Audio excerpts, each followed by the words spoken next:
ท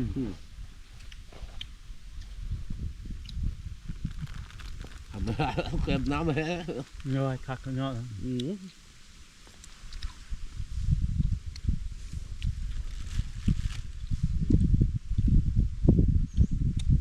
รับเต็มปลาเข้า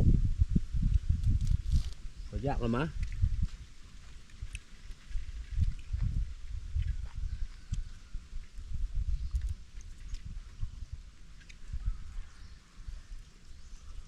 ว่าเป็น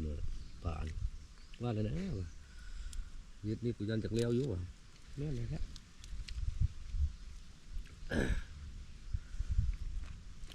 ที่ข่มหวานแซ่บกันเลย ปลาเนาะแต่กูสั่งน้อยเดียวมันฮัดทันน้อยนึงยามนี่ไม่อย่างได้หลายตัวลุมเดือดลาบโอ้สุด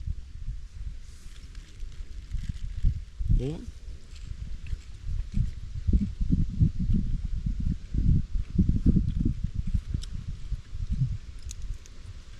ด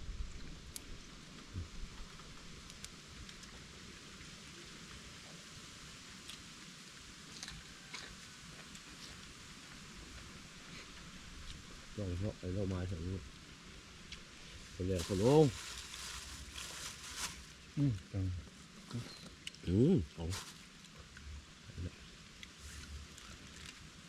ก่อนโอ้ยกินข้าวแซ่บ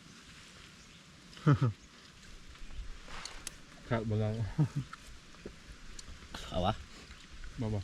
ผมเอาไปยากเลยไก่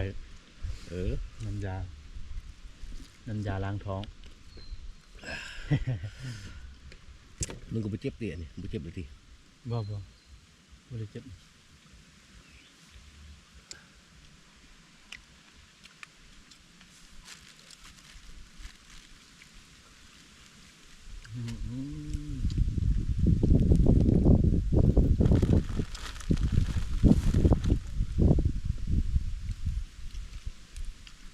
ตัวเนื้อปลาขึ้น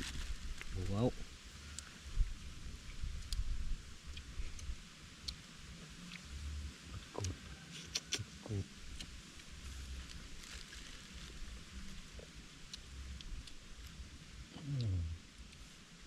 เดี๋ยวแค้น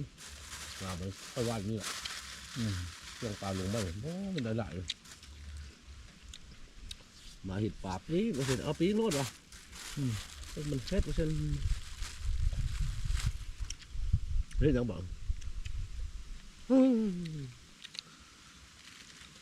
ขวปลาใส่ทิมมึดแล้วล่ะไปเถอะมาจับ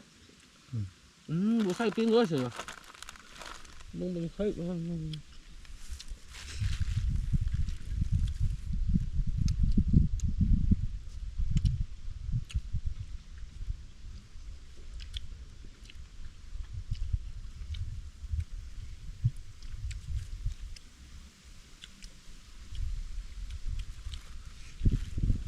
งบอลพุ่งนะ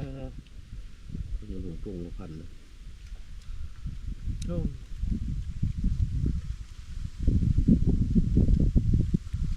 นี่ก็แซ่บนี่ที่ขมหวานขมที่คน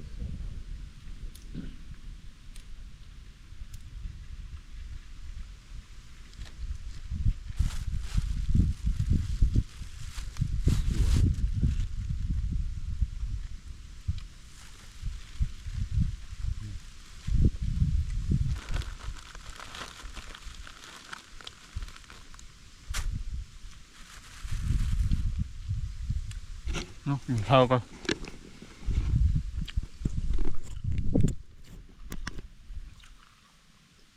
นาทีแบตจะเบิดละเขาเองแบต